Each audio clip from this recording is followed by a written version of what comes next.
Voice of আমেরিকার Washington studio থেকে let's play পলিটিক্সে স্বাগত জানাচ্ছি আমি সেলিম হোসেন। কথা বলবো বিশ্ব রাজনীতি এবং ফুটবল প্রসঙ্গে।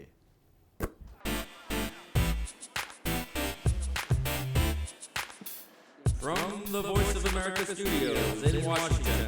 অর্থ কথা বলে।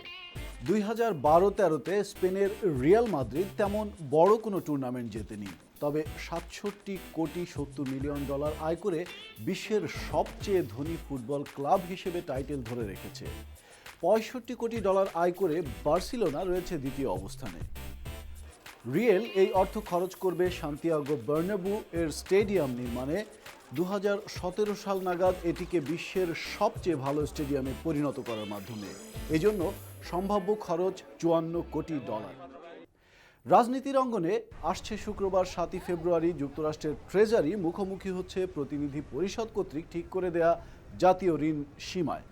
ট্রেজারি সেক্রেটারি জ্যাক লিউ সাবধান করে দিয়ে বলেছেন, প্রতিনিধি পরিষদ যদি ঋণ সীমা না বাড়ায় তবে খুব শীঘ্রই সরকার এর সীমারেখা অতিক্রম করতে পারে।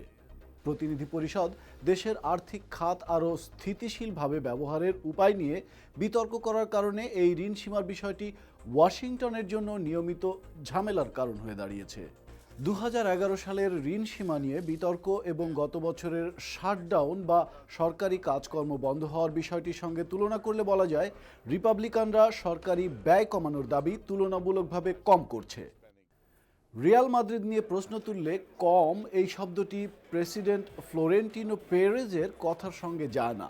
জার্মান স্থপতিদের দ্বারা তৈরি নতুন পরিকল্পনার ঘোষণা করতে গিয়ে পেরেজ বললেন, আমরা চাই সান্তিয়াগো বার্নাব্যু হবে বিশ্বের সবচেয়ে আকর্ষণীয় স্টেডিয়াম। এটি হবে সবচেয়ে আরামদায়ক এবং সবচেয়ে আধুনিক, যেখানে একটি ফুটবল ম্যাচের অভিজ্ঞতা ও অনুভূতি হবে চিরস্মরণীয়।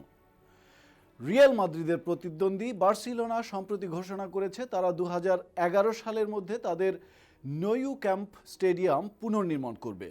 মনে হচ্ছে এই দুই স্প্যানিশ ফুটবল মহারথ যেন ফুটবল লিগ তাদেরকে ঘিরেই, শুধু স্পেনে নয় সমগ্র বিশ্বেই।